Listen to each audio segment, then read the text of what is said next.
is the average temperature below the ground, about 250 meters. The heat signature is measured up to about 85 degrees, at which point it suggests this is Celsius, 85 degrees Celsius, below the ground, not on the surface. The average temperature. At 85 degrees, it suggests that you're standing on top of an active volcano. So often that heat signature measurement is measured to detect whether you're in a volcanic activity area. Well, here we know we are not in a volcanic activity area. There are no volcanoes here. This is a huge, according to our geologists, this is a huge meteor impact crater known the Barberton Valley right below us. And this is where the mainstream geology also shows the oldest rocks in the world. They're found here and in Australia. And there's a beautiful drive on the other side of this crater. It's called the Geo Trail, that shows you the oldest rocks in the world on the sides of the impact crater. And Adamscalender just happens to be right on the edge of this impact crater. Is that a coincidence? I don't think so. So the other thing below us is you'll find a lot of sea sand and yellow sand down in the valley. Some places on the edges are actually sea sand piled up like 20, 30 meters high. And I'm still trying to have that analyzed to see, what that sea sand is, where it comes from, and why is it here. I'm beginning to think that maybe that sea sand is not necessarily sea sand, but maybe the remains of ancient gold mining. And that deepens the mystery even more. The richest gold mine in the world today, according to some people, is known as Sheba Gold Mine. Again, the name itself tells us, wow, who gives these things their names? Sheba Gold Mine, right? Where is Sheba Gold Mine? Exactly in line with the pyramids, about 2 or 3 kilometers to the left of it. That's where Sheba Gold Mine is. The richest gold mine in the world.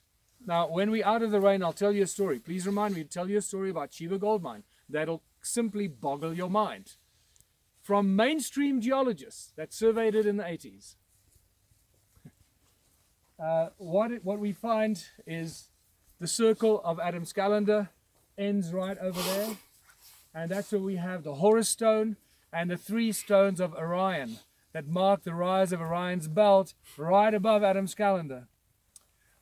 Many years ago, 10 years ago, I had a guy send me a time lapse. He went onto one of these night sky or sky programs that you can go back thousands of years and see what the sky looked like.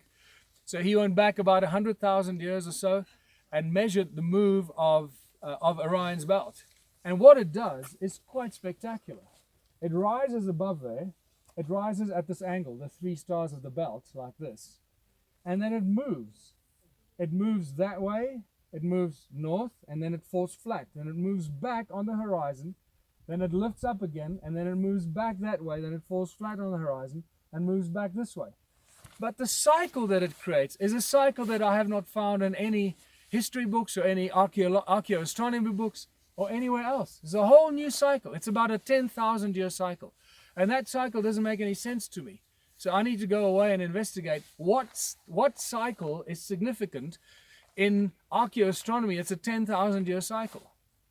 Because the other cycles that I know of are 13,000 years and 12,000 years and 26,000, 25, 900 and whatever. Not 10,000 years. So what's going on here?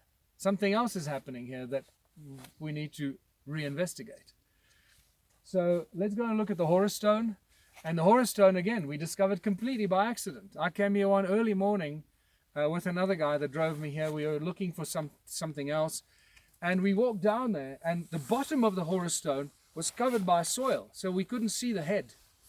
And something drew my attention to it. I said, I want to see what's... And we just scraped away the mud and the dirt, and suddenly the head popped out with a broken nose. And that was just one of the highlights in my exploration career, discovering the Horus Stone, because that did not exist when I was introduced to this site. So the energy fields, just to come back, geez, that was a digression.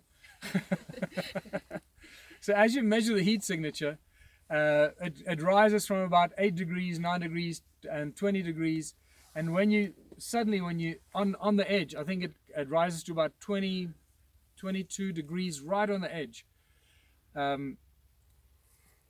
And then as you step in, it just goes up and up and up. And when we were here recently measuring it, the guy that was measuring it, the heat signature, started where the stone man was in that hole with 22 degrees, and then it went up. Literally it goes like 22, 40, 58, 78, and then in here, like I think it went up to 104 degrees, which says we're standing on top of the volcano.